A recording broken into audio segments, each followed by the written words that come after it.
Hello everyone, मेरा नाम दीपक कुमार है और मैं आप सभी का स्वागत करता हूं 8 जून के इस क्यूज के रिवीजन का जो BPSC teacher exam preparation group में पूछा गया था। ये सभी क्वेश्चंस एग्ज़ाम पैटर्न पर बेस्ड एवं सिलेबस पर आधारित हैं जो एग्ज़ाम में काफ़ी हेल्पफुल होंगे।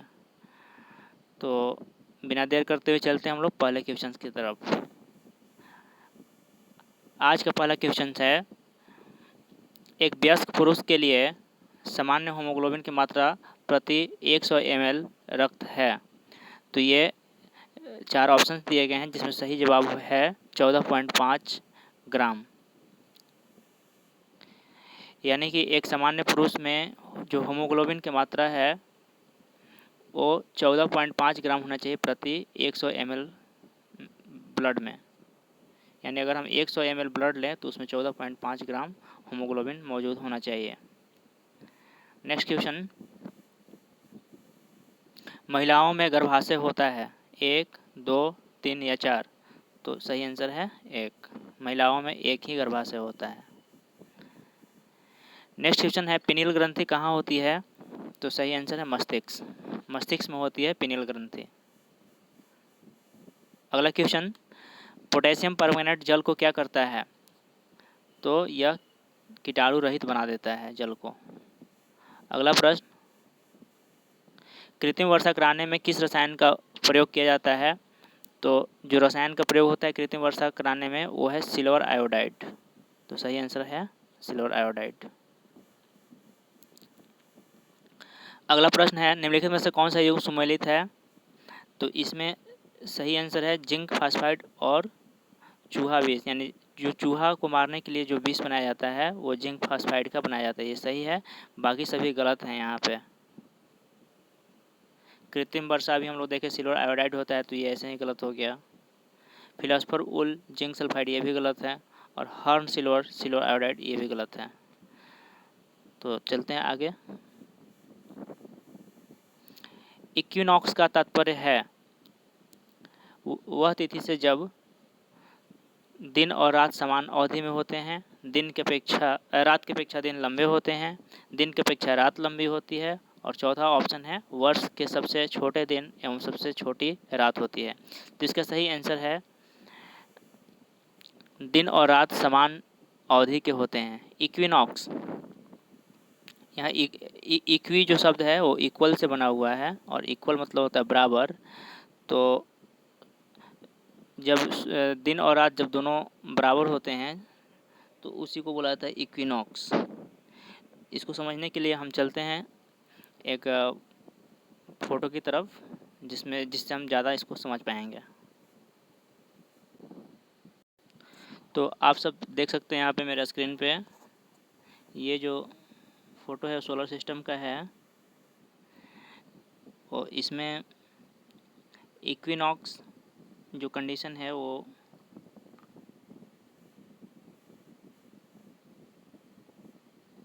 ये 21 मार्च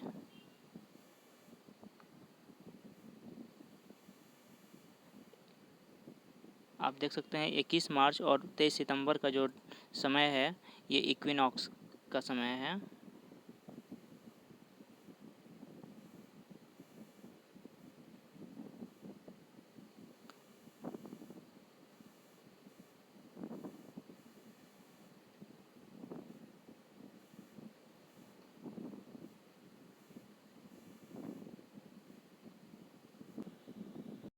आप देख सकते हैं यहाँ पे जो स्क्रीन पे दिख रहा है फ़ोटो, तो इसको जूम कर देते हैं। तो यहाँ पे दो कंडीशन इक्विनॉक्स का 21 मार्च को और 23 सितंबर को, ये वह स्थिति है जब दिन और रात दोनों बराबर होता है।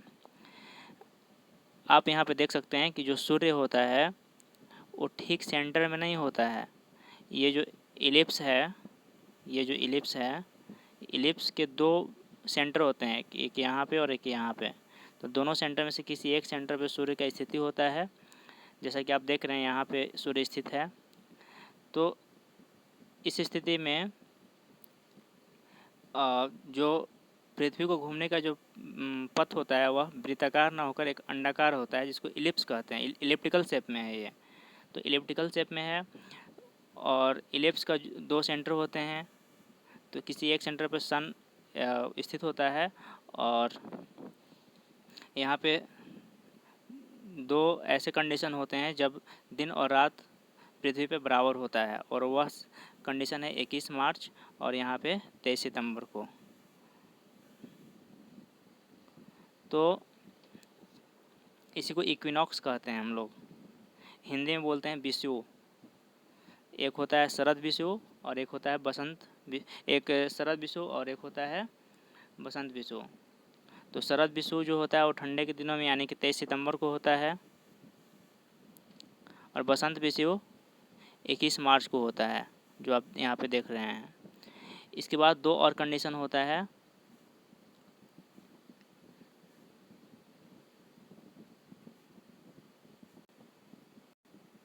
इसमें 2 चीज़ और ध्यान देने वाली चीज़ ये है कि एक होता है प्री हेलियन और एक होता है एफहेलियन, यानी अपसौर और उपसौर। तो अपसौर बोलते हैं इस स्थिति को, यहाँ पे जो 3 जुलाई लिखा है, सॉरी ये गलत है, यहाँ पे 4 जुलाई हो जाएगा। तो 4 जुलाई वाली जो स्थिति है, यानी जो जब पृथ्वी सूर्य से सर्वाधिक दूरी पे होता है, तो इस स्थिति को हम लोग अपसौर कहते हैं। इंग्लिश में अपहेलियन और हिंदी में अपसौर। और इसके जस्ट अपोजिट, जब यहाँ पे पृथ्वी जब सूर्य के सबसे नज़दीक होता है, तो इसे प्री हेलियन या उपसौर कहते हैं, और ये कंडीशन है 3 जून का। तो अपसौर उपसौर भी पूछा जा सकता है क्वेश्चन में। तो अपसौर 4 जुलाई को सबसे दूर वाली स्थिति, और उपसौर 3 जनवरी की स्थिति, यानी कि पृथ्वी का सूर्य से सबसे नज़दीक होने की स्थिति को उपसौर कहा जाता है। और आपने यहाँ पे देख लिया 2 विषुव की स्थिति है, एक बसंत विषुव की और एक शरद विषुव की, 21 मार्च और 23 सितंबर।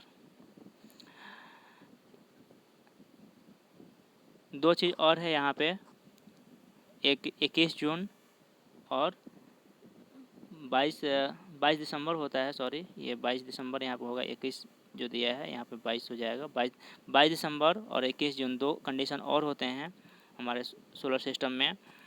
तो ये 21 जून वह स्थिति है जब हमारा पृथ्वी पे दिन सबसे बड़ा होता है उत्तरी गोलार्ध में। उत्तरी गोलार्ध में दिन सबसे बड़ा 21 जून को होता है, वहीं दक्षिणी गोलार्ध में दिन सबसे बड़ा होता है 22 दिसंबर को। इसका ठीक विपरीत दिन सबसे छोटा होता है 21 जून को। दिन सबसे छोटा 21 जून को होता है दक्षिणी गोलार्ध में, और रात सबसे बड़ा होता है इस 22 दिसंबर को दक्षिणी गोलार्ध में।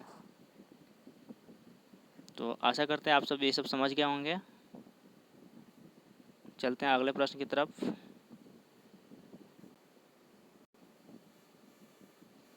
तो यहाँ पे जो आंसर बनेगा, दिन और रात सबसे बराबर, दिन और रात समान अवधि के होते हैं।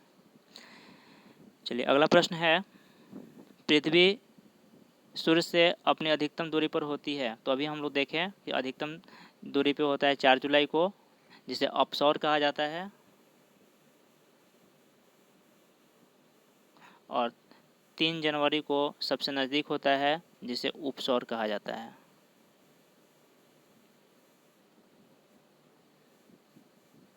नेक्स्ट क्वेश्चन, निम्नलिखित में से मुद्रा आपूर्ति की सर्वाधिक तरल माप है। तो इसका आंसर होगा M1, M2, M3, M4 मुद्रा का टाइप है।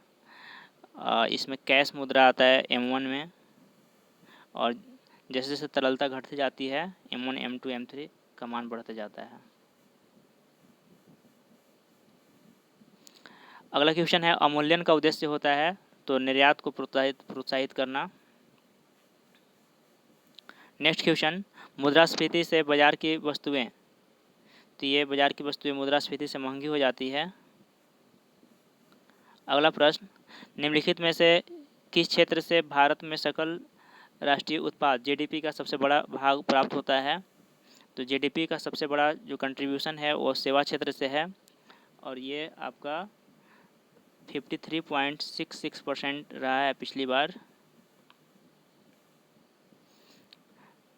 वहीं कृषि और संबंधित क्षेत्र यानी फर्स्ट सेक्टर से हम बात करें तो इसमें जो कि हमारे फर्स्ट सेक्टर को भारतीय अर्थव्यवस्था का रीढ़ कहा जाता है और इसमें हम 53% जनता इसमें है यानी कृषि पे आधारित हैं और इसका जीडीपी में जो योगदान है वह मात्र 17% है, यानी जनसंख्या 53% और जीडीपी में योगदान मात्र 17%। वही विनिर्माण, निर्माण और बिजली गैस ये यानी कि सेकंड सेक्टर की बात करें हम तो ये इसका योगदान 31% है। चलिए बढ़ते हैं आगे। एकमात्र नदी जिसका उद्गम जमुई में है उसे अजय नदी के नाम से जानते हैं। पुनपुन नदी बिहार के किस स्थान पर गंगा में मिलती है? तो सही आंसर है फतुहा। एंड नेक्स्ट क्वेश्चन, बाबा ठाकुर दास ने पटना में किस सोसाइटी की स्थापना की थी? तो सही आंसर होगा रामकृष्ण मिशन सोसाइटी की। नेक्स्ट क्वेश्चन, हाल ही के घोषणा के अनुसार बिहार का पहला एक्सप्रेसवे कहाँ से कहाँ तक बनेगा? तो पटना से कोलकाता के बीच। नेक्स्ट क्वेश्चन, महिला कमांडो की फौज तैयार करने वाला बिहार देश का कौन सा राज्य बना है? तो महिला कमांडो सर्वाधिक बिहार में है, यानी ये पहला स्थान पे हमारा बिहार है। पीएम मोदी ने किस राज्य में जल जन अभियान का उद्घाटन किया? तो जहां जल की कमी है वही राज्य यानी कि राजस्थान। अगला प्रश्न, किसे tree cities of the world के रूप में मान्यता दी गई है? तो ये है मुंबई। नेक्स्ट क्वेश्चन, कांग्रेस के गर्म दल के नेता कौन हैं? तो ये हैं अरविंद घोष। बाकी आप लोग जान ही रहे हैं कि लाल बाल पाल ये गर्म दल के नेता थे, उसके साथ ये घोष भी थे एक। अगला प्रश्न है, भारत के संदर्भ में हल्बी हो और कोई शब्द संबंधित है? तो ये संबंधित है जनजातीय भाषाएं। जनजातीय भाषाएं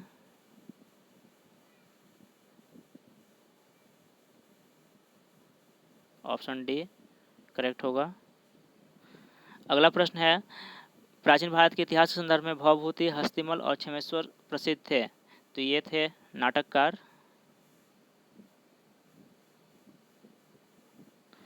नेक्स्ट क्वेश्चन, भारतीय इतिहास के संदर्भ में निम्नलिखित में से कौन भविष्य का बुद्ध है जो अभी तक दुनिया को बचाने के लिए नहीं आया है? तो ये इसका सही आंसर है मैत्रेय। अगला प्रश्न, निम्नलिखित में से कौन सा हड़प्पा स्थल नहीं है? 4 ऑप्शन है चन्हूदड़ो, कोट दीजी, सोहगौरा और देसलपुर। तो सही आंसर है सोहगौरा। इसके साथ ही 8 जून के क्यूज का रिवीजन समाप्त होता है। Thank you so much for watching this video and please like, share and subscribe my channel.